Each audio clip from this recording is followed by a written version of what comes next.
가지고 왔나 봐요. 안녕하세요. 우리 시사타파 TV 가족 여러분들 안녕하십니까.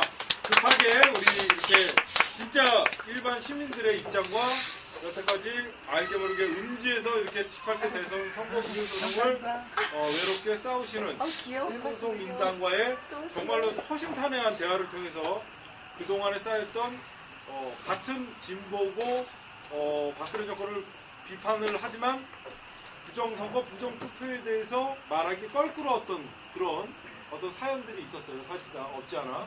근데 그런 거에 대해서 오해와 진실을 일부에서 우리 시작하도록 하겠습니다. 먼저 이쪽 제가 발언권은 지금은 1분씩만 드릴게요. 우리 한영수 대표님께서 이 18대 대선 무효 소송을 정말로 하게 된 이유 1분으로. 예, 18대 대통령 선거 무효 소송은 정체적으로 정체적인 부정선거였습니다.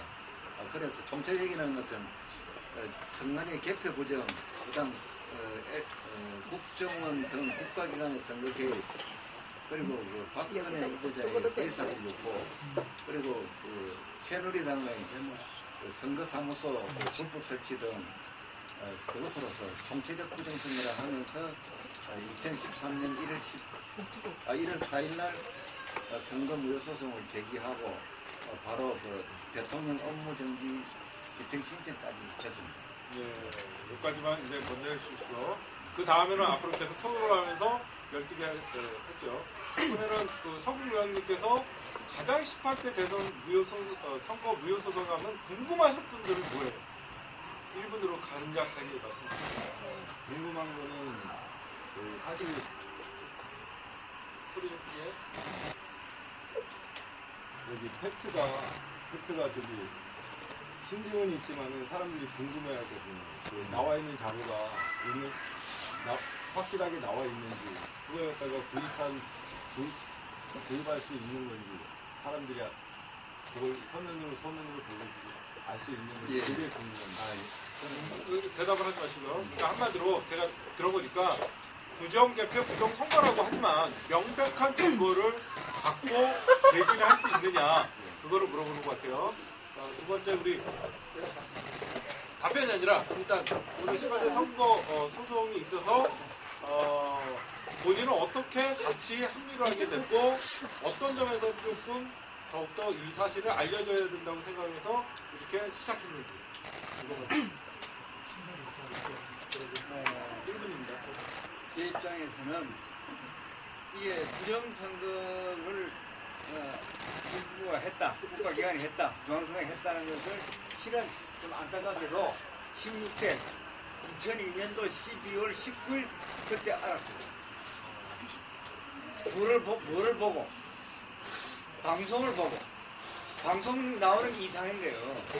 이게 라인이 이렇게 해서 끄고 되더라고, 결과가. 그럼 여튼 여기는 저는 어느 편이 아니에요. 국민의 입장에서 보는 건데 그게 이상한 거예요. 그래서 자꾸 알다 보니까 제가 암기부 출신이지만 암기부 지구의 양심선언이 그해 12월 21일 날 있었어요. 그거 이따가 얘기해 주세요. 네, 있었고 쭉 이렇게 자꾸 하다 보니까 중앙선거관리위원회가 대법관이 부정선거를 했다 하는 결론이 내리고 헌법과 법률 위반했다. 이게 난 편이 아니에요. 법률 위반했다는 걸 알았고 18대에 와서는 저희들이 내용 증명을 다 보냈어요. 중앙선거관리위원회 대법관, 새누리당, 민주당, 또 무소속 안철수 후보까지 다 후보하고 다 전자개표 서면 무조건 선거 무효가 됩니다. 왜? 법을 위반하면 부정법 절차에서 무효가 되기 때문에 무조건 선거 무효가 된다. 다시 선거를 하게 된다. 하는 걸 알렸다고. 그래서 불구하고 했어요. 그래서 저희들은 그 다음 2013년 1월 4일날 대부분의 무효법을 이야기했습니다. 네, 감사합니다. 한마디로 명확한 증거를 가지고 자기도 몰랐는데 2012년 12월 19일 날 TV 방송을 보다가 알아서 그 증거, 내용 증명들을 다 보냈다. 네, 그러면 이번에는 플라디님께서 이 18대 대선 무효 소송이라는 것은 왜 사람들이나 민주당 조차에서도 금지어로 이런 사회적 분위기가 됐을까라는 그거에 대해서 한번 시민의 입장에서 한번. 그러니까 크게. 이제 제가 듣기로는 자료도 충분하고 증거도 충분히 수집을 했다는 말이 들었는데 이게 큰 관심을 가진 사람 이외에 소리가 안 있는 들어있다거든요. 그럼 이거를 막는 집단이 있을 것이고요. 정말 나쁘게 말하면 세력도 있을 것 같은데요. 그게 이 보도의 이유가 정상한 건지 아니면 그냥 힘이 없어서 이제 우리까지 기사를 안 하는 건지.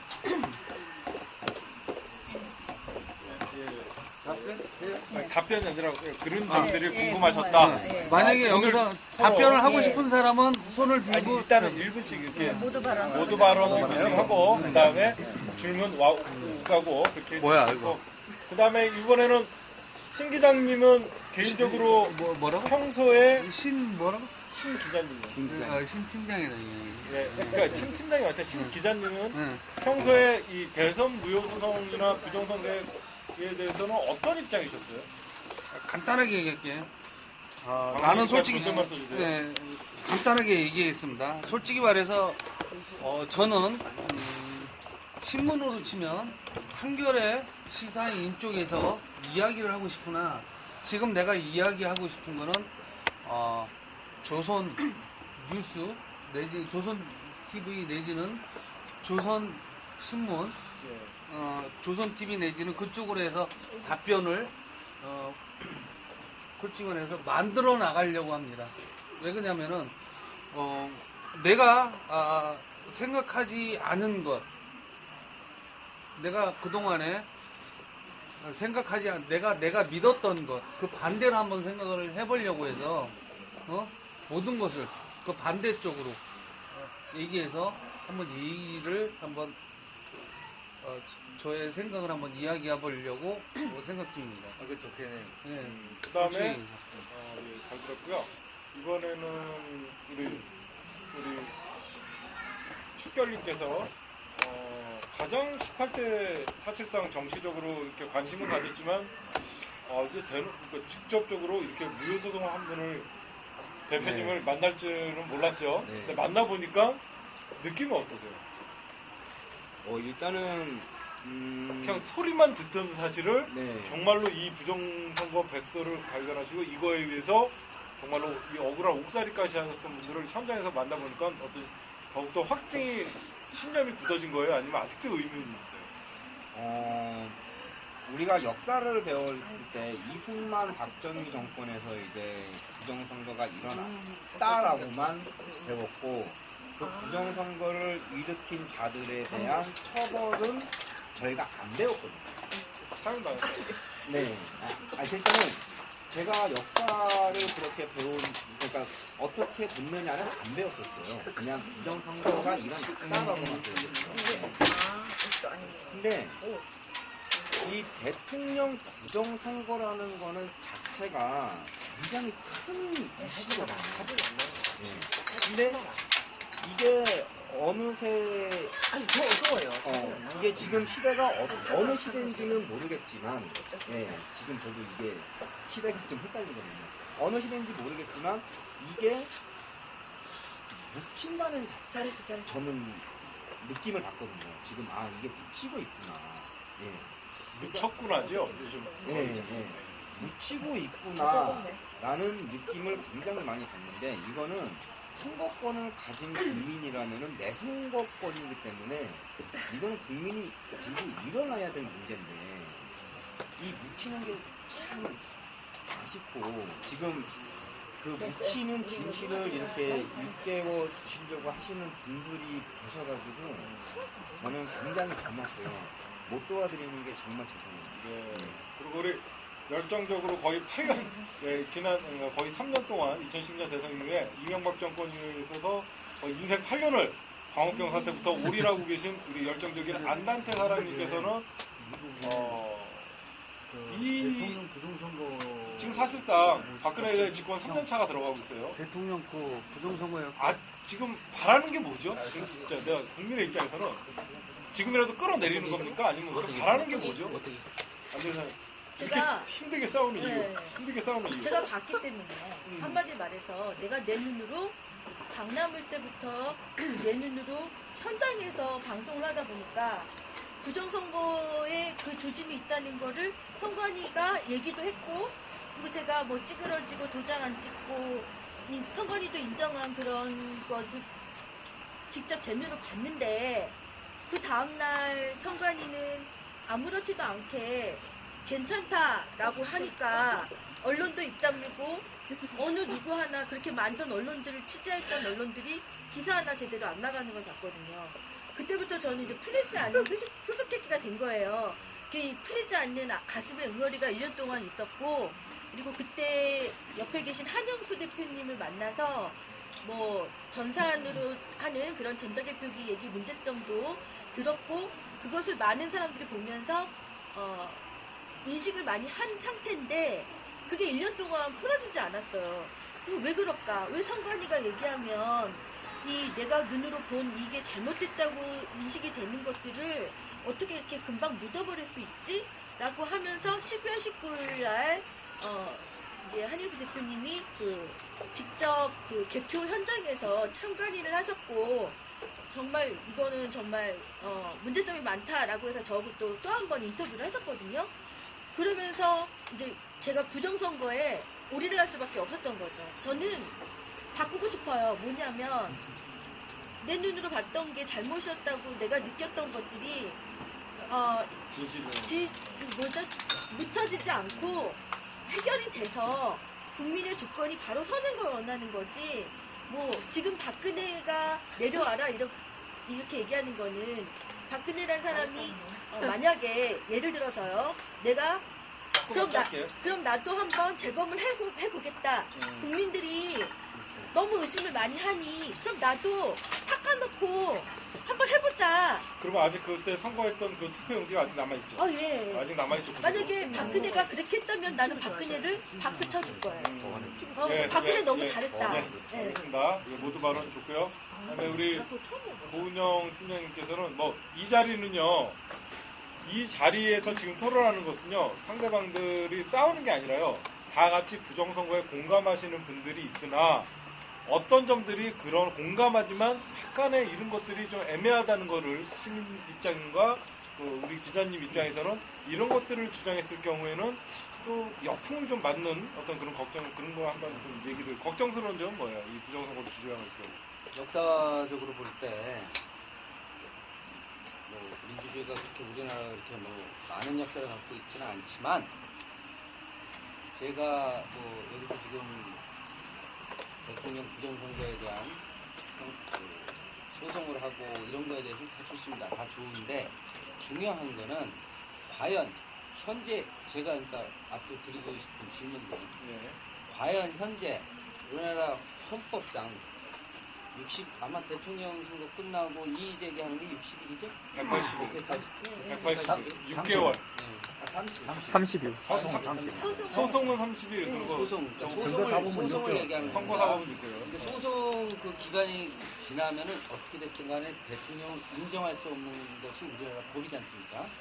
근데 그것이 왜 늦게 시작이 됐는지, 또 하나, 그러면 아까 좀 전에 말씀하셨던 것처럼 과연 거기에 대한 증거, 팩트, 이것을 현재 현재 정권을 갖고 있는 쪽에서 반발할 수 없을 만큼의 팩트가 있는지, 그리고 또 하나, 아까 말씀하신 것처럼 저쪽에 말씀하셨나요?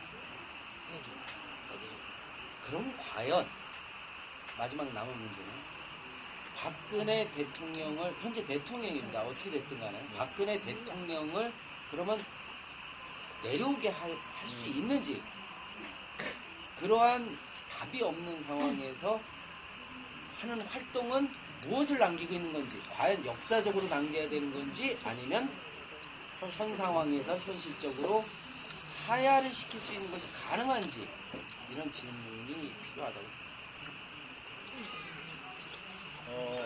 저 모두 발언 다 들었고요. 제가 먼저 제 의제를 하나 던질게요.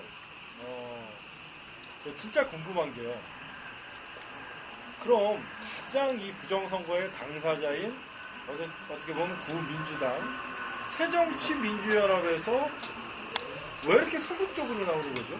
저는 그게 참 궁금했어요. 그건 다 답드리겠습니다. 네, 그거에 대해서 어느 분이 답해 주시겠어요? 저도 궁금해. 맞아. 이건지 하시고 제가 그 대신요, 모든 답은요, 3분에서 중간에 한 번 하고 질문 다시 한 분이 계속 오래가면 토론이 지겨워지니까 3분 정도로 좀 제약을 해주시고 거기서 3분 되면 거기서 땡 그러면 거기서 그냥 자, 그대로 해주세요. 넘어가요. 네. 지켜주세요. 시작. 몇 가지만 제가 지금 네, 간단히 왜 새정치민주연합에서는 침묵하는가? 그거예요, 진짜. 진짜 궁금했어요. 그런데 실은 아까 우리 아들 사님께서 이야기했었어요. 그때가 19대 국회의원 선거 때 참가했었죠. 그죠? 네, 그때 수상하던 걸 알았다는 거죠. 인지를 네, 그때 이제 부정선거 인지를 했다는 거죠. 제가 제 눈으로 봤다는 거죠. 그 다음에 또 대통령 선거 때도 더욱더 예, 확인한 거고. 근데 눈으로 본 걸 어떻게 증거로 증명하죠? 아 그때 저만 본 게 아니라 그건 방송으로도 나갔고 그리고 기사가 나가기 전에 제 방송으로 선관위가 잘못한 걸 인정한 그런 영상도 있어요. 그때 전동영이 지었군요. 강남. 네. 거기에서 막 표가 이상하게 막 하기도 떨었잖아요. 근데 그거는 부정선거였고 대선 말이에요. 근데 그때 그건 제 아래가 됐고 됐어도 같이 연결되는 거예요. 그래서 실은 어떤 문제냐면 아까 지금 뭐냐면 왜 민주당 자기네들이 가만히냐? 피해자면서. 가만히냐? 직접적인 거는 저희들은 실은 19대 국회의원 선거 때 전국 국회의원 전부 다를 모여서도 걸어놨고 30인에 또 지역에 두 군데죠? 밀양, 부산 중구, 동구. 그래서 또한 세 군데 국회의원 선거 무효 소송이 대부분에 제기됐어요. 딱 기간 30일 이내. 다시 말하면 국회의원 선거보다 대통령 선거가 더 국민의 영향력이 많고 지역은 그 지역 국민들 아닙니까? 주권자가. 그러니까 우리는 중점적으로 대통령 선거를 중점하고 있지만 이 대통령 선거가 확연하게 무효가 드러나면 국정원 전부 다 무효입니다. 왜? 다 법률도 다 소송 걸어놨어요. 그런데 이 선거 무효 소송은 대부분의 재판을 걸면 180일 이내 재판을 처리해서 완료시켜야 돼요. 왜? 대통령이나 국회의원 선거를 빨리 끝내줘야 국정을 할 수 있잖아요. 그게 입법 취지입니다. 그럼에도 불구하고 대법원에서 국회의원 19대 국회의원 무효 소송도 3년이 다 돼도 안 하고 있고 대통령 선거도 2년도 안 하고 있습니다. 왜? 간단히 설명하면 선거관리위원장을 상대로 한 선거 무효 소송이기 때문에 관리위원장이 대법관이에요. 대법관을 재판하니까 자기 동료를 패배시키면 어떻게 되겠습니까? 다 책임을 지는 거고 또 야당이 안 하면 야당도 우리가 이기면 다 사퇴해야 돼요. 왜? 무효니까. 현재 국회의원직까지. 다. 왜? 다 연결돼 있어 이게. 법적으로는 연결이 다 그러니까 영향을 미쳐요. 지금은 행정적으로는 대통령 선거만 하지만 이 근본 원리가 전자개표를 돌린다는 절대적인 근본적 원리 때문에 국회의원도 다 무효돼요. 나올 때도 있고 안 나올 때도 있고 그런데 지금은 안 나오고 있어요. 근데 그것 때문에 국회의원들이 자기네 직을 날릴까봐 18대 대통령 선거가 부정선거임에도 불구하고 입을 다문다? 그건 조금 예, 좀 그거 약하지 이제 않을까요? 약성자를 당이 다 없어져요. 그것 때문에 엄청나게 큰 파기력이죠. 이제 보충 설명을 할게요. 네. 이제 2002년도에 그런 사건이 나고 나서 제가 2003년도에 그 지방 정보 조치가 됐습니다. 강남 그 선관위에서 전북 순창구 선관위로 정보 관련 나가지고 쫓겨났어요. 근데 그때 이제 언론 시끄러웠죠. 안계련이 여러 언론에서 이제 부정선거 생겼다 시끄럽다가 그거를 이제 없애면서 제가 3개월 만에 복귀하면서 이렇게 보니까 2002년 끝나고 나서 2003년, 2004년, 2005년, 2006년, 2007년까지 저는 가만히 있는데 국회의원들이 국정감사를 하면은 저를 정신시키는 거예요. 왜 정신이 하십니까? 불러 확인해봐야겠다. 그걸 하시라고. 조금 있으면 또 취하했다고 또 연락이 와요. 그게 2007년까지 그렇게 됐어요. 2008년에 또 전화가 왔어요. 하지 말라고. 계속 뭐 하고 나서 또 취하니까 그거 왜 그래 하냐고. 그렇게 하니까 한다고. 또 하고 나서 또 취하가 됐어요. 이제 화가 머리끝까지 나더라고. 이 사람 지금 장난치나 이래. 지하거나 10분 후에 또 전화가 왔어요. 다시 또 해놨다고. 아, 그러냐고. 알았다고. 왜 이렇게 하십니까? 이렇게. 너무나 막연한 사람이 와가지고 제발 좀 치하해달라고 치하를 해줬다는 거. 하고 나서만 즉시 또 신청을 했다는 거. 해가지고 2008년도에 갔는데 2008년도 국정감사를 하는 그 장소에서 민주당이 이거를 가지고 민주당이 그 당시 야당이니까 들고 일어날 줄 알았어요. 제가 그 놀란 게 뭐가 민주당이 안 들면 민주당이 가만히 있는 거예요. 전다 침묵을 하는 거예요. 그 당시 국회의원들이 누구였죠? 그 당시 이제 민주당 간사가 강기정 그 의원이 간사고 김희철 씨하고 김희철 씨하고 이제 두 사람이 기억이 나요. 가만히 있는 거예요. 그래 이상해가 진짜 이해를 못하겠다. 이거 왜 이러냐. 그리고 이제 국정감사는 오전이 끝나고 오후에 이제 식사하고 나서 시간이 좀 남았어요. 강기정 의원도 만나고 인사를 하는데 여기 좀 가만히 있느냐 이렇게 말을 못하는 거예요. 그러니까 김희철 의원은 저 관악 성관에 관리되는 사람이기 때문에 어디 진짜 가만히 있으면 안 된다. 가만히 있는 거예요. 의원님 만약에 이어서 의원님은 헛소리하면 기록이 되기 때문에 역사적으로 큰일 납니다. 그러놨더니 오후에는 민주당이 진짜 고개를 숙이고 가만히 있는 거예요. 그거를 보고는 저 사람이 저러냐. 오니까 이 사람들 어떤 팀이 있었느냐. 2002년도에 자기들 여당 시절에 김대중 대통령 시절 당시에 처음 그 제도를 도입했었으니까 그 제도 도입에 대한 책임이 있는 거예요. 그 사람이. 그것 때문에 가만히 있는 거예요. 그러고 이제 국정감사 끝나고 나서 그 국정감사장에서 다 밝혀졌어요. 부정선거. 이미 여러분들이 알고 있는 내용이 다 밝혀졌어요. 그리고 이제 거기서 어떤 말이 나왔냐. 이번 국정감사 마감하면서 전체 회의를 하더라고요. 보좌관 회의도 하고 위원들 회의도 하고. 보좌관 회의에서 어떻게 결정했냐. 아, 이거 국정조사를 해야 된다고 잡았어요. 나도 내보고 뭐시라 국정조사를 하면은 한영수 씨가 계속 나와줘야 된다고. 얼마든지 나가겠다고. 그러고 나는 가만히 있었더니 국정조사를 안 하고 가만히 있는 거예요. 찾아가가지고 간사를 찾아갔어요. 왜 이거 안 하냐 하니까 두 정당 망한다는 거예요. 두 정당 망한다. 우리 국민이 피를 흘리면서 이렇게 해주면은 국회에서 당연히 해줘야지. 이거 무슨 꼴이냐고. 이렇게 하니까 나 모르겠다는 거예요. 그래 이제 행정안전위원회 위원장을 찾아갔어요. 대답 말을 안 하는 거예요. 이거 풀어야 되지 않느냐. 부정선거가 받기 전에 이거 어떡하냐. 일체 말을 대답을 안 하는 거예요. 그러고 끝나버렸어요. 끝나고 지금 회록만 계속 남겨져 있어요. 회록 내용 안에 이래 보시면은 106페이지인데 그 내용이 한 30몇 페이지가 나옵니다. 보면은 이 정산조직이라는 여부 또 네, 그다음에 선생님 좀 이따가 예, 자세한 나오네. 얘기해 주시고 결국 그거네요. 자기네가 정당하고 국회의원 이해관계 이해관계. 측정되기 예, 때문에 그러니까 제가 들어보니까 네. 결국은 이 전자개표 도입이 2002년 그 6월달. 김대중 정부 때부터 예, 시작된 정부 거예요. 때문에, 예. 결국은 그 2012년 대선 부정선거를 걸고 넘어질 경우에 원제가 그러면 2002년 예. 그러니까 그걸로 올라가는 거예요. 예, 올라가다 보니까 모든 국회의원이 그 이후의 선거가 모두 부정이 될 수 있기 때문에 자기들까지도 이걸 딱 잡는 그거에 대해서는 입을 다문다. 그건 이쪽 주장이고. 일단은 네. 일단은 그게 사실이고 네, 네. 믿고 있는 그런 사실이고 법률적으로 법률적으로 제가- 그러면 이런 말씀을 듣고 나서 의문점이 생기는 거 있어요 혹시 시민들 그러니까 입장에 잠깐만 하기 전에 잠깐 너무 이쪽만 너무 얘기했으니까 이쪽만 하면 예. 되죠. 우리 시민들 입장에서는 아 그렇다 그러면 얘기성 들으니까 이해는 간다 국회의원들이 2002년부터 전자개표기를 김대중 정부부터 사용하기 시작했고 그게 이어졌기 때문에 결국은 김대중 정부, 참여정부 모든 정부가 결리기 때문에 모든 국회의원들이 자기네들이 시작되면 날아가기 때문에 그럼 이해가 안 가는 점은 어떤 게 있어요? 먼저 선생님 제가 이해가 안 가는 거는 이제 어쨌든 이제 부정선거를 했다고 하더라도 법을 바꿨잖아요. 법을 바꿨고 언제 바꿨어요? 아니 2002년에 법을 바꿨 전자개표로 만들었다는 얘기. 법을 만들었다며요. 아, 그리고 그거는 그 법이 통과가 됐으면은 네, 법이- 그 법에 의해서 적용이 된 건데 네.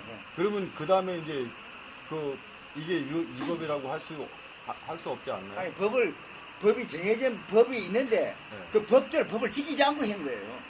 법을 바꾼 게 아니고 법이 있는데 그 당시 법을 위반하고 그걸 전자개표를 쓴 거예요. 그 당시 법은 어떤 거예요? 네, 가르쳐줄게요. 네, 그 당시 알겠습니다. 법은 어떻게 됐냐면은 네. 지금 개표장에서는 전자개표기는 개수용으로만 쓸 수 있게. 아니 개수형이 그것도 아니고 아니에요. 지금 그것도 오해됐습니다. 그것도 다 네, 설명드릴게요. 그것도 제가 잘못 알고 있어요. 중앙선관위에서 개발한 장면은 아까 말씀하신 개수기, 투표지 이제 해야 하는 개수기, 그 다음에 전자개표기, 그 다음 전자투표기를 이름을 지금 터치 스크린이라고 합니다. 원래 전자투표기인데 세 가지가 있습니다. 세 가지를 만드는데 그 개수기는 김대중 대통령 그 당선되는 그 해 개수기를 처음 썼습니다. 제가 성공적으로 썼고요. 근데 그때부터 쓰기 시작했고 개표기하고 전자투표기는 2002년도 2월 달에 이미 다 만들었습니다. 만들어 투표기, 전자투표기를 생각하니까 너무 위험하고 힘드니까 그래서 전자개표기를 썼어요. 전자개표를 이거 전자투표기도 그 저기 국정감사에서 막은 예. 것도 얘기하셨는데 예, 그 지금 급질문요. 나중에 전자 개표기는요. 예, 예. 이 표가 박근혜인 건지 문제 이게 분류하는 거죠. 예, 예. 그걸 전자 개표기라고 네, 전자개표기. 합니다. 그 전자개표기는 공직선거법 부칙 5조로 지금 규정이 되어 있습니다. 그리고 아까 터치스크린. 터치스크린은 그 278조, 이제 그 조문 이름이 그 전산조직에 의한 투표점 개표입니다. 투표점 개표. 투표 개표를 모조리 같이 하는 그런 장비예요. 근데 규정상 그렇게 되어 있는데, 이제 아까 그 공직선거법 부칙 5조. 부칙 5조를 중앙선관위에서 의도적으로 그 당시 총장이 내가 노조위원장을 했습니다. 총장이 의도적으로 직원들이 부칙 5조를 선거 관리하면서 잘 안 봅니다. 부칙은 조문이 너무 많으니까 부칙까지 볼 여기가 없어요. 없으니까 부칙을 이제 약간 숨겨놓은 상태에서 전자개표기를 개발해놓고 나중에 부정선거라고 새누리당에서 한나라당에서 소송 걸었다니까. 소송 거니까 부칙 5조로 들어와가지고 하면은 대통령 선거가 무효가 되는 거예요. 그러니까 그 당시 상황이 또 어떻게 됐냐, 이게 또 중요합니다. 나는 이 상황이 한 8년 만에 해결됐는데 한나라당에서 선거 무효 소송을 걸었어요. 그러니까 노무현 대통령. 예, 노무현 대통령한테 걸었는데 제가 이제 내가 선거 무효 소송을 했으니까 그 서류를 촉탁을 했어요. 한 3,000페이지 되는 그 서류를 받아가지고 전달 확인했어요. 우리는 그런 일을 하니까 쫙 확인하니까 한나라당이 이긴 선거 소송이에요. 근데 그걸 처벌을 했어요. 그 한나라당이 이겼다는 게 그 선거에서는 내용상으로 그때 보니까 그 내용상을 보고 이겼는데 체할했던 체할을 했는 거예요. 그리고 진짜 이게 이상한데 이런 일이 있나 하고 도저히 어머니 안 풀리고 이상한 거예요. 그게 언제 풀렸대요? 2013년 1월 10일경에 알았어요. 이경목 교수라는 사람이 우리 그 정의원 나온 교수한테 제가 이야기를 했어요. 내가 이 소송을 해놓고 이 자료를 보니까 이긴 사람인데 왜 한나라당에서는 취하를 했냐 이렇게. 그 이유가 어떻게 되냐. 노무현 대통령이 2002년 12월 20일 날 당선 딱 되고 나서 12월 29일 날 한나라를 찾아갔어요. 당사에. 찾아가가지고 이미 그때 노무현 대통령은 찻대기 나갔어요. 돈 찻대기로 뿌렸잖아요. 한나라에서. 찻대기라고 12월 29일 날 찻대기 있는 거 다 죽인다. 하긴 서청원 지금 의원이 그 당시 선거 본부장이었어요. 네, 맞아요. 머리 받고 살려달라고 했다가. 그렇게 노무현 대통령이 기어이 서청원이 잡아놓고 박살냈잖아요. 그러면서 한나라당이라는 나라는 자기가 이긴 싸움을 치하를 하면서 뭐야, 찻대기가 터지면은 소송이 이기도 뭐 아무 의미가 없으니까 그걸 치하를 하고 노무현 대통령한테 했는 거예요. 그래서 노무현 대통령이 박살내고 이제 나갔단 말입니다. 이런 사건이 있었어요. 이제 이거는 지금 이 소설 쓸 사람은 나중에 좀 자료를 쓸 필요가 있어요. 이런 증거에 의해서 역사가 완전히 선거 역사가 왜곡되기 시작하고 비틀어지기 시작하는 거예요. 여기까지만 일단 18대로 몰려. 예, 18대 이제 많이 이해가 되는데 그다음에 우리 한 대표님께서 그렇게 말씀하신 거에 대한 근거가 확실히 있는 예, 건가요? 있습니다. 아니면은 제가 말로 하는 것이 아니고 이게 전부 소송 자료지요. 네. 소송 그 당시 소송했던 한나라당에서 예 유연성을 한나라당하고 제기했던 그 한나라당하고 아니 그까지는 인정을 하겠습니다. 법적인 거는 소송 자료라든지 소송이라든지 협박했네요.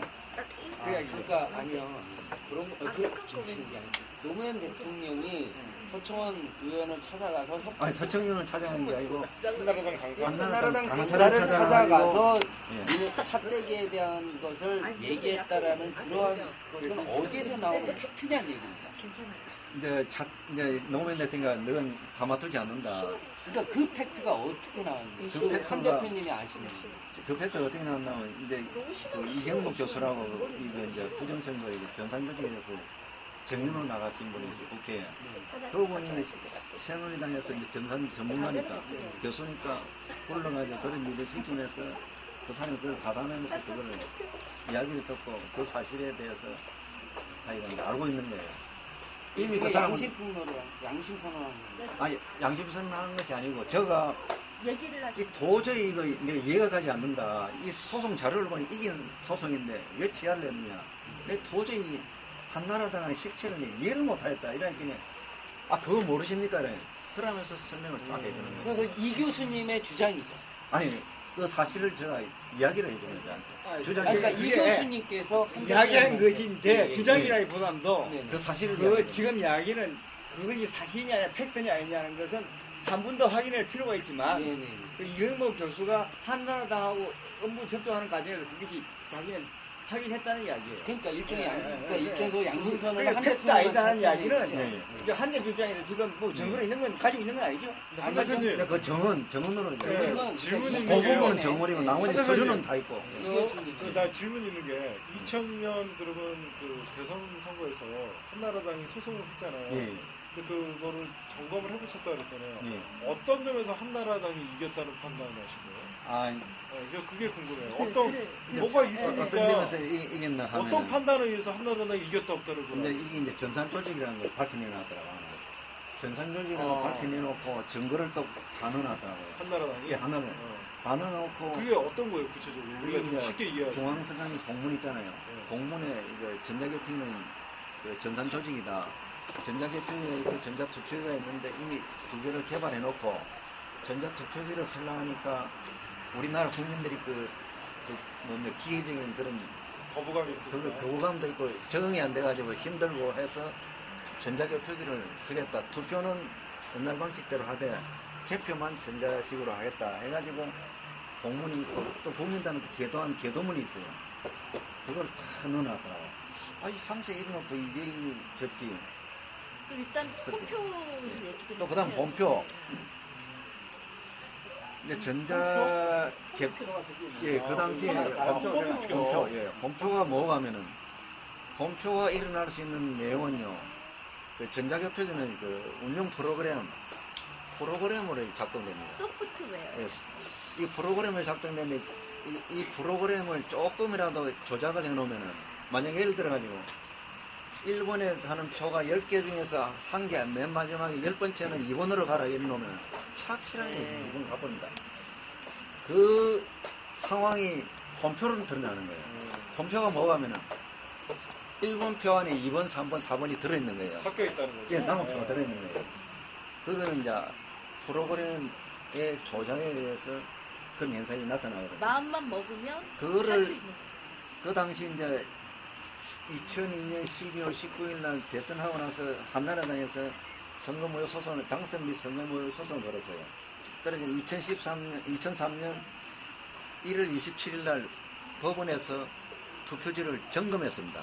네. 점검하는데 이제 한나라당에서 참가인도 오시고 선관위수도 가고 피고니까 저는 선관위 노조대표로 법원에 갔어요. 가가 이래 보니까 오전에는 뭐 아무것도 안 봤어요. 오후에 이래 심심해가지고 이제 옆에 판사에 이제 도움을 받아가지고 제가 도와주면서 3시간을 봤는데 제가 동부 지원해서 봤어요. 본표가 12표 나오는 거예요. 깜짝 놀랐어요. 몇 표 중에요? 한 선거구를 하는데 12표가 나오는 거예요. 그래가지고 대략 몇 표 중에 그 정도 비율이 어느 정도? 한 선거 보면 만 장? 20만 표. 20만 표 중에 12장? 20만 표 중에 내가 그때 한 3만 표를 만졌어요. 네. 그중에 12표가 나오는 거예요. 아, 이거 큰일 났다. 선거리면 내가 어떤 약속을 했냐. 저는 내부에서 절대 이거 전자개표에 서지 말자. 서서는 안 된다. 저 개인 의견이 아니고 조합원들이 이거를 소모니까 이 기계가 정확하지 않고 이상한 짓을 한다, 기계가. 직원들이 이상하다는 그 짓을 먹어. 프로그램이 지멋대로 놀아가 본표가 나오는 거예요. 그럼 누군가가 프로그램을 조작할 수 있다는 거죠? 예, 조작할 수 있다는 거예요. 그 당시 온라인 다 연결되어 있었어요. 그러다 해가지고 이걸 절대 사용하지 말자고 내부에서 굉장히 막았어요. 막으니까 나중에 어떤 말을 했냐. 만약에 홈표가 한 표로 나오면 부정선거를 선언을 하겠다는 거예요. 중앙선거 사무총장이. 그럼 좋다 해가지고 했는데 진짜 2003년 1월 27일 날 법원 가서 보니까 내가 12표가 내가 또 보니까 큰일 나거든. 나도 가슴이 억석했어요. 아, 이 부정선거를 큰일 났다 이거. 그래가 이제 딴 법원에 가 있는 우리 조합원들한테 연락해가지고 홈표를 조사해봐라 하니까 서울시만 그 당시 70화 표 나왔어요. 서울시에 각 해당되는 법원에서 한 것이 70화 표 나와요. 그 다음날 바로 총장을 찾아갔어요. 총장님 70화 표 나왔다. 이 부정선거다. 이거 어떡할래요? 완전 얼굴이 이런 식이 돼가지고 아무 말도 못 하는 거예요. 그러면 결국은 2002년 노무현 대통령 그 선거부터도 부정선거였나요? 그 전.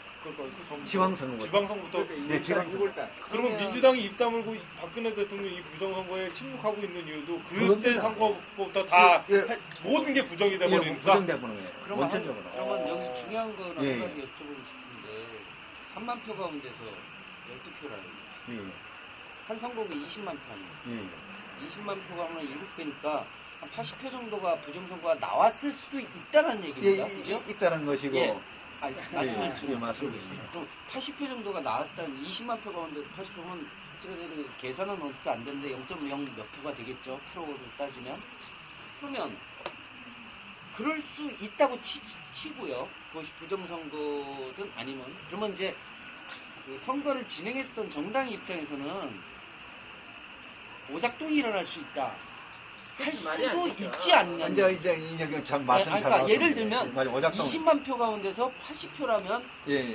그렇게 얘기를 할 수 있지 않느냐는 그리고 얘기죠. 선거에 대세에 영향을 미치지 미치지 않는다. 않고. 질문 잘하셨습니다. 이게 아주 지금 중요한 문제예요. 진짜 질문 잘했어요. 이게 아주 중요한 문제예요. 이게 이제 지금 저도 처음에 잠깐만 여기서 내가 가름 아니, 잠깐만 얘기했는데 간단히 얘기해서 강남구에서 요번에 18대 대선 때 강남구에서만 잘못된 표가 그러니까는 A로 가야 돼 1로 가야 되는데 2로 간 투표만 20만 표에 80표라고 그랬잖아요.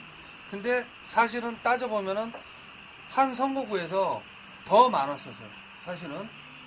아니 그거는 그건 그다음 문제고. 아니 그거는 확실히 건져낸 거고. 그렇다면 그게 반대의 경우는 없나요? 반도 경우도 있습니다. 그쵸. 이제 맞아요. 그러니까 내 얘기가 예. 지금 그 얘기라고. 예. 반대 경우도 분명히 있을 이제 거라는 반대 얘기죠. 경우도 있는데 이제 이거 판단을 이제 어떻게 하냐. 전자개표기 그 만들 적에 국가 조달청에서 만들었습니다. 예. 조달 입찰 공고를 하고 업체들이 와가 했거든요. 그 전자개표기 조달 입체 조달 공개 자료를 이제 보면은 아까 말씀하신 대로 아까 우리 말씀하신 대로 저런 상황이 생기면 오작동이라는 게 정확한 용어는 저도 오작동이라고 했잖아요. 전문가한테 물어보면 오작동이 조작 프로그램이기 때문에 조작 상황이 생긴다 이렇게 되었고 그런 상황이 생기면은 이 조달청 자료에 보면은 못 쓰게끔 원칙으로 딱 잡아놨어요. 이런 상황이 홈표가 생기고 이렇게 생기면 사용할 수 없다. 그 다음에 중앙선관위 내부 또 공문에도 지침에도 이렇게 생기면은 사용할 수 없고 창관인이 이상하다고 의제기하면 전자개표기를 전부 수도업시키고 수개표로 확인해주라. 이렇게 공문이 다 나와 있습니다.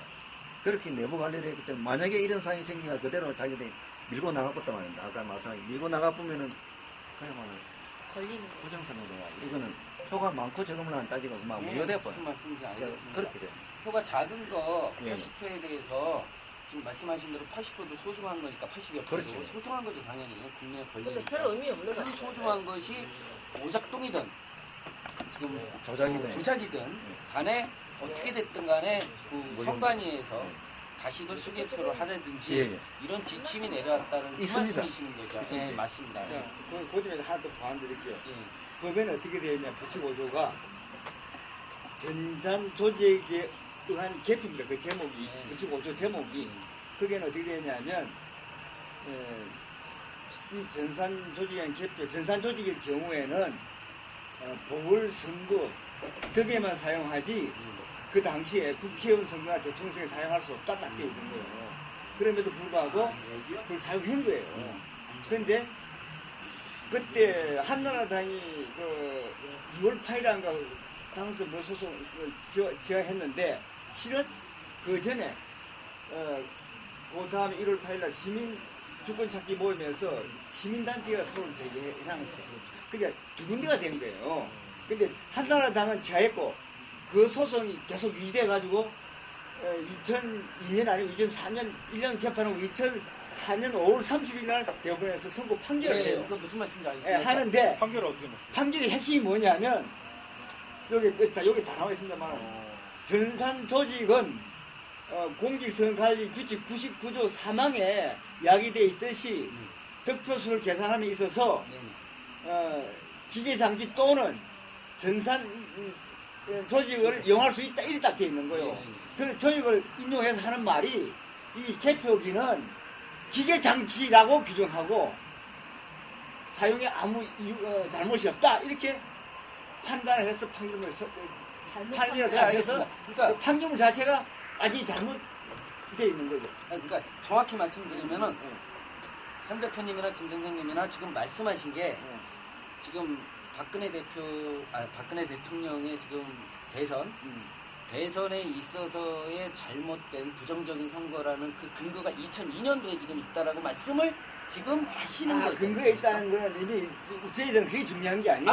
그러니까 제가 지금 문제는 우리가 소를 제기했는데 예.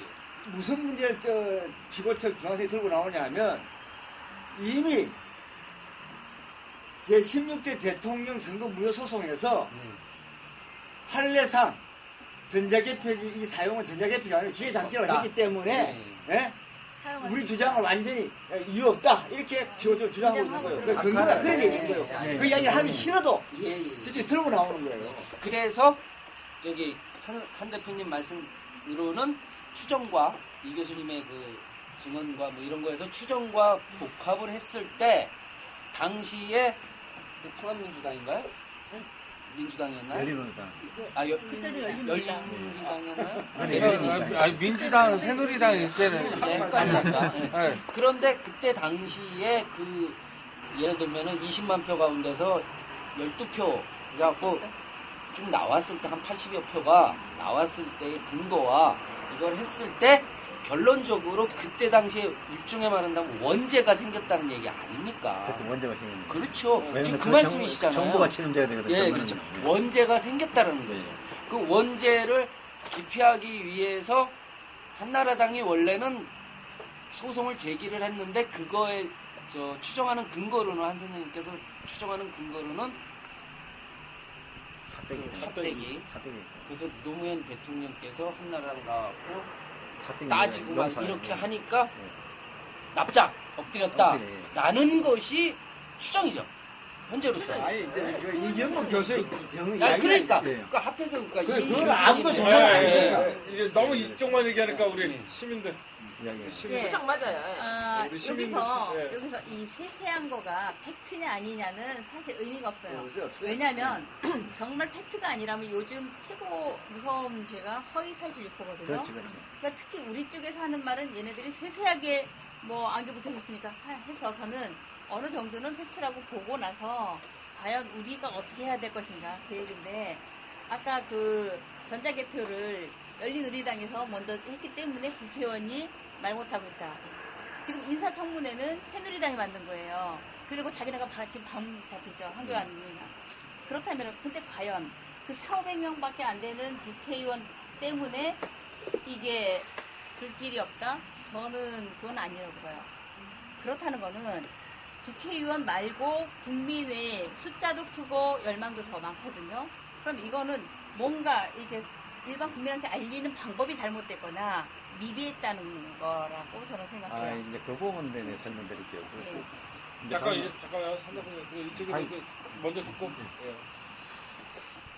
3분씩 네. 해서 이렇게 돌아가서 얘기하면은 양보해서 3분 더 할 수 있고. 네, 우리 한 대표님 말씀해. 일반 국민한테 이제 알리는 게 문제 있었다는 게 이제 충분히 말씀드릴게요. 제가 2002년도에 이제 일부 이제 사고가 나가지고 이제 알려졌습니다. 알려지고 나서 어떤 일이 벌어졌냐면은 2008년도에 알았어요. 2008년도에 국회 정인으로 갈 적이야. 그 저를 정인 신청한 국회의원이 전화가 왔어요. 빨리 내 사무실로 오라고. 하니까 중앙선관에서 주는 자료를 하면서 어떤 자료냐. 한영수 말 믿지 마라. 정신병자다. 왜 미친 사람 말을 믿냐. 근데 이 사람이 놀라는 거예요. 그럼 내가 이런 지하에 정신증 취하세요. 기분 나빠서 못 하겠다 했더니 그게 아니라 당신이 내가 볼 때는 정신병자가 아니다는 거예요. 두 사람이었어요. 우리 선관 직원이. 아닌데 이래 하니까 내가 진짜 강명팀장이 헷갈린다. 그러면 정신병원에 가서 감정을 받아오라는 거예요. 자존심 되게 상하더라고. 그래서 두 사람이 갔어요. 한 사람이 이미 이제 그 치료도 한 적도 있고 이래가지고 그 사람 정상이라고 나오고 저는 30일 걸린대요. 처음 하는 사람은. 그 전화를 했죠. 30일 걸린다니 어떡할까 했더니 오라 하더라고. 그래서 그 사람이 정상이라는 그 사람 써가지고 소견서를 갖다 줬어요. 그래서 이 사람이 화가 나가지고 부정선거를 파기기 보내. 혼자 하기가 힘드니까 딴 당의 국회의원 3명을 포섭을 내가지고 우리 4명이 터주자 해가지고 터져버립니다. 그렇게 터졌어요. 그래서 터졌는데 언론은 어떻게 됐냐. 저를 정신병자라 해놓고 언론은 어떻게 됐냐. 저희들이 전국 공무노동자로서 2003년 4월 18일, 4월 20일 이틀 동안 대법원을 정개했어요. 120명, 80명이가 대법원을 정개해가지고 업무를 마비시켜놓고 중앙선관위원회 대법관이가 나왔나 서로 대면해가지고 토론하자.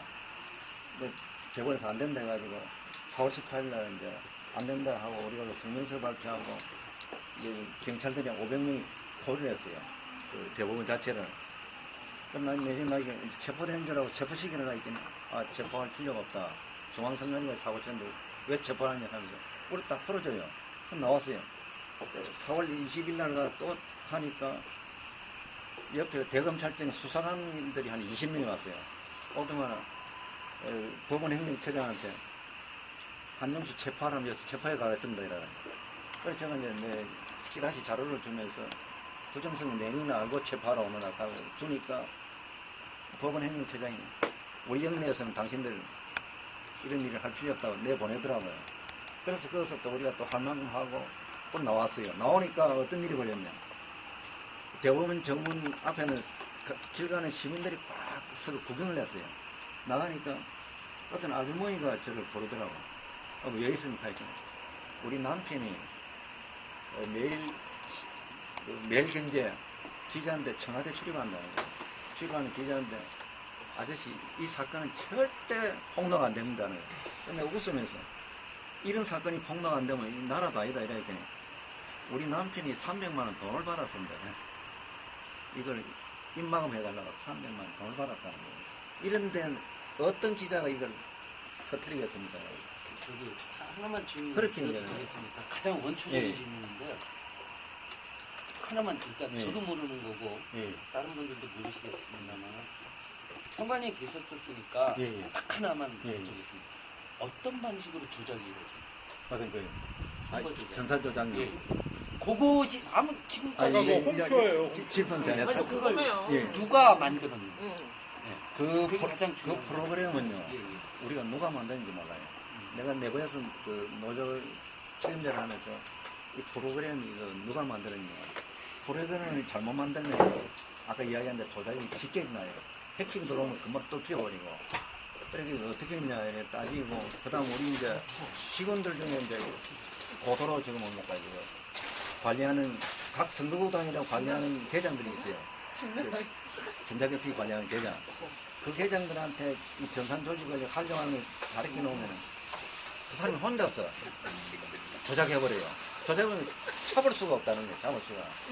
근데 그거를 지금 알았어요. 알고 처음부터 이제 의심스러운 거예요. 이 조작을 하니까. 그래서 이제 직원들이 정산을 많이 알고 있는 거고 이게 살펴보면 이제 행정공무원이 되는 그 부분이 머리가 잘 안 들어간다. 근데 저거는 제가 듣기에 개표기에 컴퓨터 지금 온라인 연결되면 안 된다. 근데 지금 연결이 돼서 문제가 됐다. 그래서 온라인 연결될 경우에 외부에서 그거를 조정할 수 있다. 근데 그게 연결이 안 되면 문제가 없는 거예요? 개표기. 연결이 안 돼도 그게 어떤 식으로 해야 되냐면 완전히 그 무선으로 있잖아요. 무선랜 꼽히는 거 있잖아요. 서로 없이 돼. 무선랜 꼽히는 그 그 무선 랜조차 장착을 안 하면 문제가 안 돼요. 문제가 안 되죠. 근데 그거가 지난 대선에 장착이 돼 있었죠. 장착해야니까 리턴 나가지고 지금 먼저 저는 그거를 들었어요. 네. 그러니까 외부에서 무선 랜이나 온라인선이 오면 외부에서 얼마든지 원격으로라도 프로그램을 손댈 수 있다. 네, 그거는 지금 저는 그것도 가장 좀 예. 이상하더라고요. 이제 그 부분에 대해서 중앙선관위는 어떻게 이야기하냐면 절대 일어날 수 없다. 우리 해킹을 막고 있다. 그렇게 하다가 어떤 증거를 제시하지도 않고. 정산 전문가들 전번에 그 전 그게 참 궁금해요. 2013년 1월 17일 날 국회에서 시연안했습니까? 이제 시연하면서 이제 진성미 의원실에서 그 전산 전문가들이 모여가지고 점검을 했습니다. 점검을 하는데 이거 전산 조직으로 조작을 막을 수 있냐, 이게 이제 전자개표기가 뭐냐, 이러니까 그 전산 전문가들이 우리를 앞에 앉혀놓고 이 전산 조직이 뭐냐고 이런 물으면 나가겠다는 거예요. 기본이라는 거예요, 이게. 이 전산 조직이 뭐냐, 이게. 그리고 두 번째, 아까 이야기한 대로 그 부분, 해킹되는 거 있잖아요. 해킹되는 건 중앙선관위가 절대 할 수 없다. 우리가 보안 그걸 해서 절대 할 수 없다. 그 전산 전문가들이 중앙선관위 오는 행정관, 당신이 이런 식으로 하면 중앙선관위 넘겨보겠다. 어디에서 그런 무식한 소리 아니냐.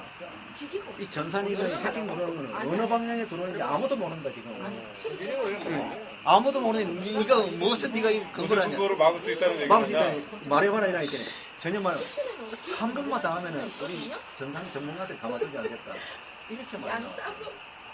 그 점에 대해 잠깐만 보완할게요.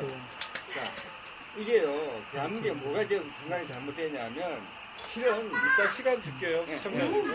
실은 제가 뭐냐면 원론적으로 뭐냐면 개표소에서 전자개표기 돌아가죠. 또 그 다음에 끝나면 PC용 보호용 PC에 입력시키죠. 그 다음에 또 이제 중앙선관위 이제 서부에 들어가죠.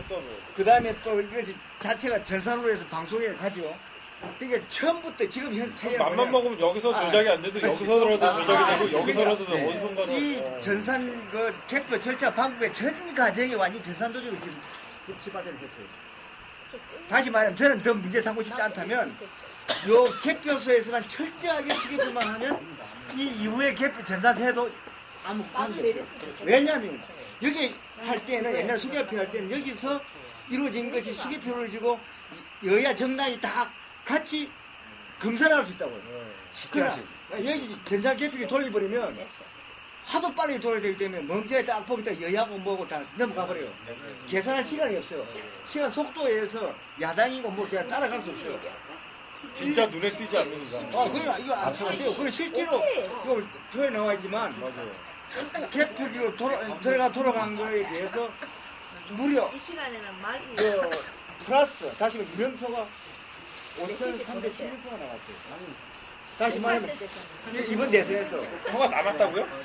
표가 다시 말하면 한 개표소 개표 상표에 비상은 충전 중. 플러스 1이 나오는 거예요. 투표자보다 많은 투표자가 나온다고 말해요. 한 용기에 한 용기가 평균 250명입니다. 이 개표소가. 이게 한 묶음이 2,500명, 2,500 맞죠? 2,500명. 그러니까 이런 개표 2,500명 개표 상표가 5,316표가 나왔다는 말이죠. 그렇게 나온 게 다시 말하면 확실히 잘 들으세요. 무슨 팀에? 예, 전국 개표 상표가 몇 표냐 하면 13,542개입니다.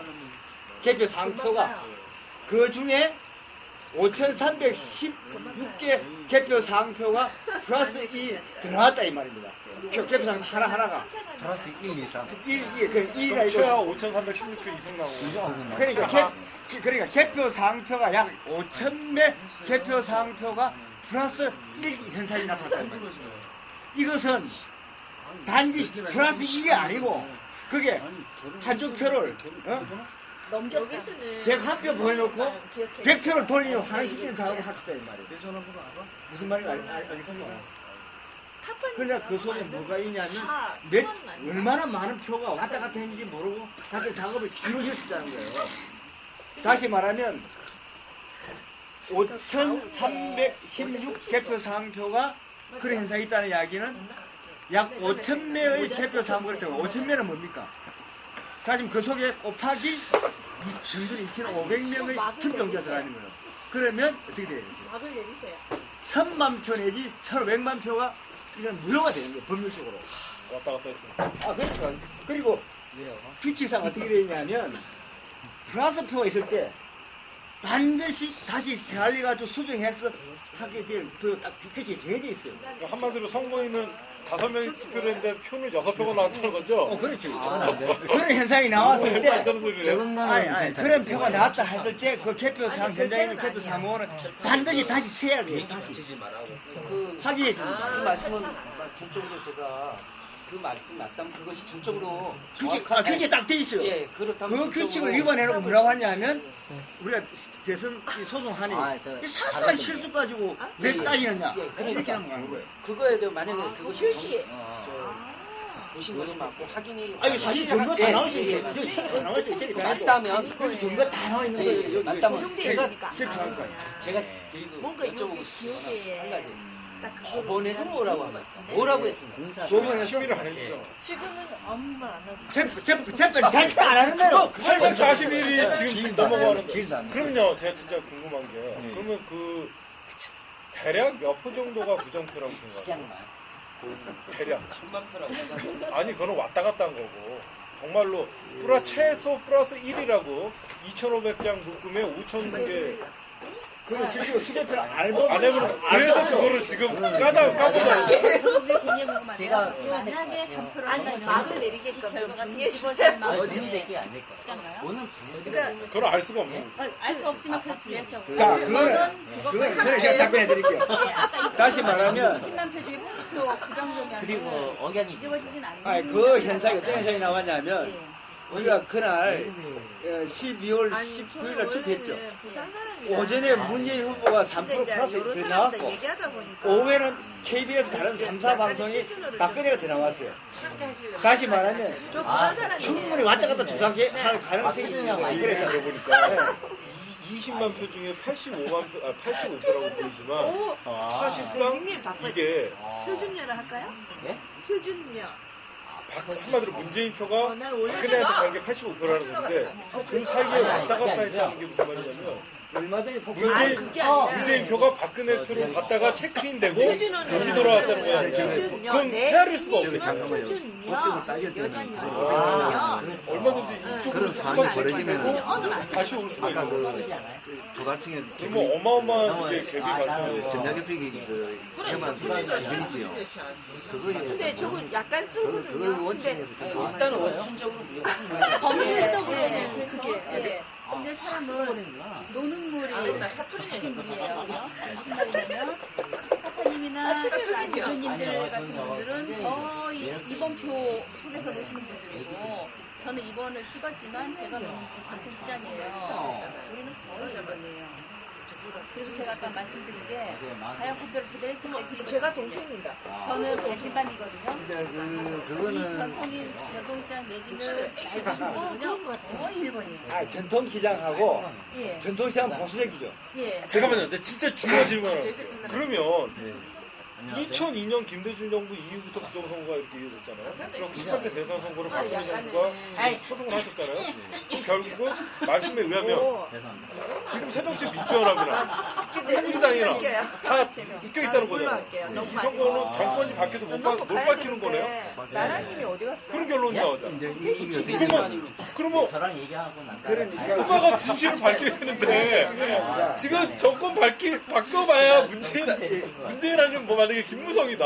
지금 그러면 똑같은 새끼들끼리 안 밝혀지는 거죠. 예, 안 바뀌어집니다. 그럼 방법이 있어요? 저거 존재를 부정해버리니까. 아까 방법이나 어떤 뭐 없어요. 답답해서 그래버려. 너무 비약하고 지금 더 이야기해야 되는데 그 다음에 하는 건 너무 가능하고. 아니 근데 말에 의하면 이걸 밝히려면 급하니까 바꿔도 해. 아니 듣다 보니까 결국 중도진영과 노무현 여기까지 엮였다 그러면 안 밝히게 한 나라 당이 차뜨기 걸리고 결국 둘 다 엮여서 못했다. 그러면 정권 교체를 해도 어차피 이 새끼들 책 잡혀 있잖아. 그럼 결국은 국민만 볼모예요. 그렇죠. 그러니까 자기네 밖으로 싸움에 우리는 그냥 구경하다가 우리 국민들만 바깥까지 고생하는데 땡기는 맞아. 예, 그거밖에 없는 거죠. 그러면은 지금 그러니까 저런 말까지 나와요. 근데 맞아요. 전화를 안 받아.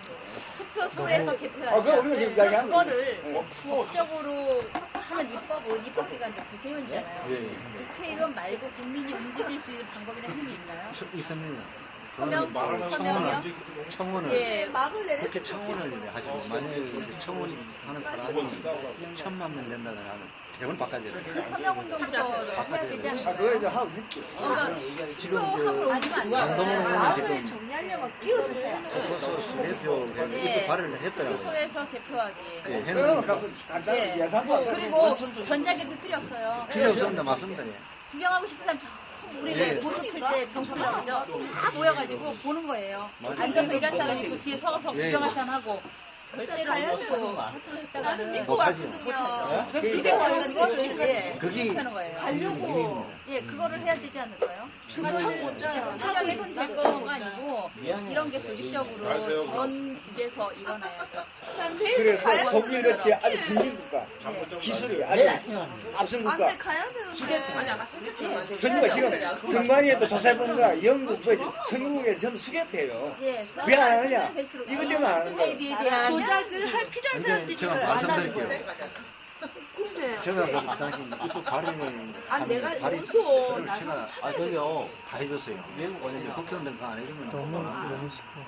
해가지고 자기 이름만 발의 이름만 그 도장 찍었는데 다 들어가서 어떡해. 독일 같은 경우는 이미 그 전산 조직으로 컴퓨터입니다. 컴퓨터로 왜 친입? 투표기를 개발하고 있어요. 엄청나게 개발하고 있어요. 그쪽에는 어떤 기준을 가지고 있느냐.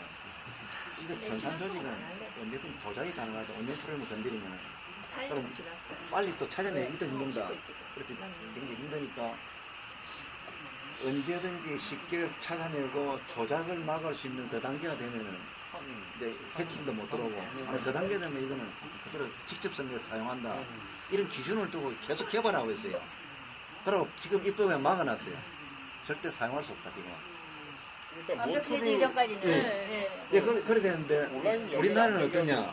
랜선은 우리나라는 지금 현재 그거 해도 그러니까 저쪽에서 이미 명령은 거를 입력시켜 놓은 거예요. 그래서 전산은 모바일 경선도 지금 마찬가지입니다. 예, 예, 개선해서 선생님들 잠시만요. 결론적으로 원시적인 방법이 선생님들 가장 확실한 우리가 이 얘기를 진짜 들어보니까 진짜 우리가 생각했던 것보다도 정말 직접 들어보니까 더 설득력이 있고 심각하다는 걸 알았는데 진짜 답이 없다는 걸 또 느껴. 아니요. 답이 있습니다. 아니요, 말씀하셨다. 저는 지금 답이 있다고 생각을 합니다. 모든 분께 말씀하셨지만 가장 원시적인 것이 가장 확실한 것이다. 예. 그러면 아니 다시 말해서 빠르고. 한 투표소에서 기껏해야 많이 투표하면 10,000명. 예를 들면 예를 들면 10,000명이라고 치자고요. 그거는 선거법 개정이죠. 아니 지금 현재 투표소에서 부정으로 전자개표기를 쓰는 거예요. 예, 투표한 미정 없이 투표소에 각 투표소에 중앙선관위에서 나와 있죠. 제가 예, 말씀드릴게요. 나와 있죠. 1,800표입니다. 예. 평균 전국 평균 예, 그러니까 예를 들어서 예. 한 나와 투표소에 중앙선관위 직원이 나와 있죠. 중앙선관위 여당 야당 나와 있고요. 이제 여야 창간인 붙고요. 있고요. 중앙선관위 나와 있고. 그 투표 관리관 예. 이제 지방 공무원 한 명 붙고 예. 6급 붙고 그다음에 투표 관리원 예. 이제 지방 공무원들 예. 이제 선생님들 예. 그렇게 또 그러면 거기에 중앙선관위 직원 한 명만 들어가면 되겠네. 예를 수가 못 들면 들어갑니다. 수가 모자라면 못 들어가. 그러니까 예를 들면 중앙선관위에서 지방 공무원하고 충분하죠. 교육 공무원만. 아니 중간선관위까지 예, 아니 그러니까 하도 중앙선관위에 일부 이상이 우리끼리 잠깐만 되니까 우리끼리 너무 토론했더니 너무 심심해하셔. 우리끼리 질문 아까 그 질문 어떤 거 있었죠? 시청자. 예. 예. 제가 자리를 좀 잘못하는 것 같은데요. 아니야 잘 앉으셨어요. 네, 고맙습니다. 예. 저는 제일 궁금한 게 이제 시청자 입장에서. 제가 건설 노동자인데요. 예. 건설 현장에 일을 하다 보면은 엑셀 작업을 예. 직원들이 해요. 제가 그 일을 하는데요. 네. 그래서 그런 관계가 있어서 그 엑셀 작업, 선관위에서 엑셀 작업을 했을 때 위에 계신 관리자분들이 밑에 엑셀 작업을 한 사람이 누군지 모른다라는 거. 그거는 좀 약간의 어떤 엑셀 작업 몰라요? 누가 했는지? 중앙선관위에서 업무를 볼 때. 엑셀은 있어요. 엑셀 작업을 누가 했는지 모른다. 관리자가 밑에 나와 있어요. 직원이 누가 했는지는 나와 있어요. 나와 있어요. 확인돼 있는데 근데 아까 얘기를 들었을 때는 그 관리를 누가 했는지 모른다. 아까 그런 얘기. 누가 만들었는지 모른다. 그거는 프로그램. 프로그래머가 프로그램을 누가 만들어 심어놨는지 모른다. 아니 엑셀 작업은 프로그램이 아니고 엑셀 프로그램 그 자체인데. 엑셀이 아니고 이제 이거는 프로그램. 전자리 개표기 홈표 나오게끔 10편 중에 한 편이 이쪽으로 가게끔. 이게 왜 값을 매겨줘서 그 데이터는 그거를 엑셀로 변하지. 명령하는 근데 그 운영 프로그램 있죠. 요거는 누가 만드는지 모르고 그러고 그리고 넓게 그러니까 결론은 좀 나왔던 겁니다. 어떤 결론이 나와요? 제가 다 이렇게 말씀을 들어보니까 그 간단한 거 아니겠습니까? 간단합니다. 투표소에서 개표하자. 이게 최고. 원시적인 방법이 내 말은 이 토론은 그것을 그러니까 의미가 없는 거예요. 그것이 먼저 서명운동이라든지 국민운동으로 가는 것이 더 먼저 시작 아니냐. 근데 제 말은 이 토론이 앞으로 선거를 어떻게 똑바로 해야 되는 선거가 아니었고 18대 선거 무효소송이 과연 갑자기 여기까지 가게 조금 많이 나가셨고 제가 궁금했던 거는 진실을 좀 알려두고 오해와 진실을 좀 푸는 계기였고 들어보니까 정말로 우리가 몰랐던 사실들도 알았고 정말로 외로운 싸움을 하고 있겠다. 왜? 양싸대기를 맞고 있는 거 지금 가만히 들어보니까. 양쪽은 다 싫어하지. 근데 기득권들은 다 일부 토론은 제가 그 부정선거에 관해서는 정말로 더 할 말들이 많으시겠지만 여기까지 하고 2부의 토론 주제가 뭐냐면 잠깐만 저 한 가지만 딱. 그러니까 토론 주제를 얘기하고 질문을 드릴게요. 이거 토론 주제 안 들은 이야기인데 이거 조금만 더 해야 돼. 그러니까 이거 잠깐만요. 왜 그러냐면 저 사회자예요. 2부 토론은 뭘로 할 거냐면 결국은 저는 이제는 좀 정치 색깔을 묻고 싶어요. 굉장히 중요한 거라고 생각을 해요. 이 18대 대선 선거 무효소송을 하신 우리 한영수 대표님이나 안정수 사장님이나 우리 그 전 국정원 직원이었던 김필원 선생님이나 이렇게 어떻게 보면 새정치민주연합과 새누리당에게 어떤 이런 배신감을 일종의 느꼈고 어떤 그 양쪽에서 이렇게 혐오를 당하고 정신병자 취급받고 이러다 보니까 누가 집권해도 상관이 없는 입장이에요? 아니면 새누리는 아직도 그나마 안 된다는 그런 입장인지 일단 그 질문을 듣고 2부는 그걸로 좀 가고 싶어요. 두 대표님한테 지금 상황이 너무나 난처하니까. 이 백서를 만든 목적이 뭔지 아주 간단하게 한번 단답형으로 제가 그 대답을 듣고 이거는 말씀드리겠습니다. 부정수 헌법과 법률 위반이기 때문에 알고 싶은 거죠? 법대로 그렇다면 법을 지켜서 선관리해야 된다. 우리는 새누리당도 아니고 우리는 민주당도 아니고 우리는 국민한 사람이다. 역사는 지금 우리가 보는 게 다가 아니고 부정이나 정의는 몇백년 후가 될 수도 있어요. 생물학적으로 우리가 지금 보고 들은 이 모든 게 유전자로 돼서 7세를 간답니다. 7세는 200년이에요. 이 백서가 저는 여기서 이렇게 말이 많이 한 것보다 이 한 거에 훨씬 더 의미 있다고 생각하거든요. 이 백서는요 어떻게 가시냐면 정식으로 우리 출판을 다 등록하고 그리고 해서 그러니까 국립중앙도서관에 납본 딱 된 거예요. 이건 역사적 영어로 지어질 수 없는 거예요. 지금 이렇게 KBS나 이런 데 보면은 정조에 대한 얘기가 참 많이 나와요. 정조 제조명, 광해군 제조명 이 책도 나중에 굉장히 의미가 있을 건데 제가 아까 그걸 왜 여쭤봤냐면 이걸로 명예를 삼으실 건지 이걸로 돈을 버실 목적이신지 근데 저는 돈은 아니라고 생각해요. 맞아요. 이게 명예고 이거를 정말로 백서잖아요. 밝히고. 그렇다면 이게 원가가 저는 얼마인지 모르겠어요. 정말로 원가에 준하는 그 가격으로 국민들한테 다 뿌릴 의향은 없을지 묻고 싶은 게 김우중 대통령 아니 김우중 씨가 옛날에 세상은 넓고 할 일은 많다. 그게 우리 집에까지 있을 정도예요. 온 국민 집에 한 번씩 다 있었어요. 그럴 만큼 이거를 정말 다 배포를 하면 알지 않을까. 가처분이 돼갖고 지금 그래서 황교안이가 이거를 가처분했어요. 가처분시켰어요. 저기 출판계 가처분이라는 거는 판매를 못하는 거잖아요. 네. 판매 광고 뭐다 판매 광고 이건 뭘 못해요. 2부에서 제가 열려 있는 것도 출판계 못하고 연락을 했잖아요. 그 방법이 해야죠. 어쨌든 방법은 찾아내는 거예요. 그리고 그 질문이 있는 게 이제 다 공개돼 있어요. 그게 제가 진짜 궁금한 게요.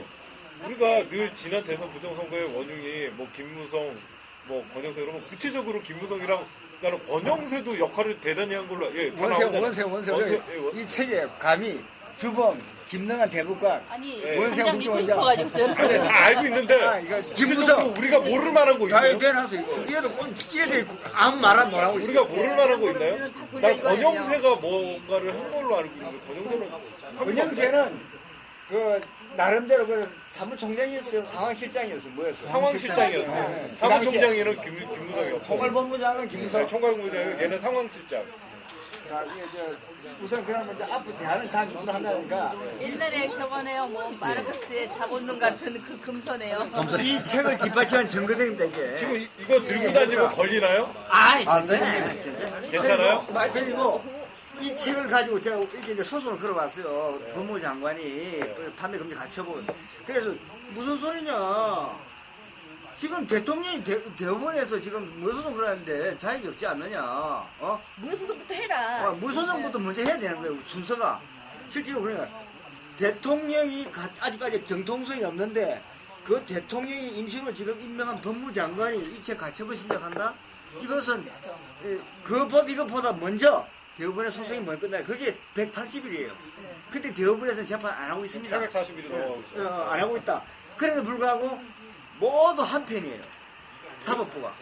법원이. 그래서 대법관들 직무유기로도 걸었고 검찰한테 탄원서도 빨리 수사하라고 요구를 하고 다 알고 있어요 제가. 뭉개는 거예요. 제가 궁금한 게 하나가 있는데 또 있어요. 진짜요. 다녀오세요. 국민들이 선거한 용지가 있을 거 아니에요. 투표용지. 말씀 잘하시다. 투표용지.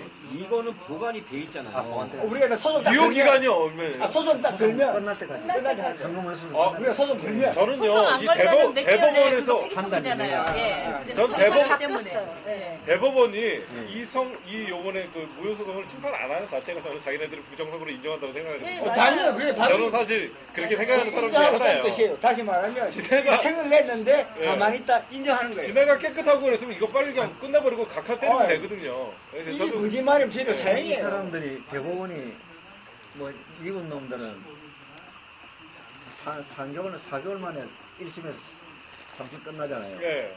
또 우리가 오죽 믿겠어요. 미국인데도 이미 850일 이상이 나와두거든요. 근데 그것도 자기 손에 피를 못 묻히겠는 거예요. 지금 역사적인 판결이 되니까. 제가 한마디 딱 말씀드릴게요. 걔네들도 얼마나 정치적인 부작용이 있겠어. 이 부분에 전문가는 성관이 직원밖에 없어요. 전문적으로 하는 직원 최고 전문가예요. 제가 이제 저희들이 작성했는데 이게 철저하게 10년간의 성관이 증거에 의해서 만들었거든요. 만들어난 거라서 그래서 사실상 성관이 직원들이 내한테 고소고발에 들어와야 되는데 못하죠. 못하게 돼요. 예. 그럼 요번에 명예훼손은 성관위에서 한 거 아닌가요? 됐어요. 성관이 직원. 성관이 직원을 시켜가지고 시켜갖고 지네가 대리 성관위원장으로 한 건데 직원을 시켜갖고 모든 성관위의 명예를 실추시켰다? 그러니까 개인의 명예를. 그러니까 대부분 판례 이렇게 되어 있어요. 국가기관에 대한 헌법, 그러니까 헌법 미시조 언론의 자유에 대한 대부분 판례예요.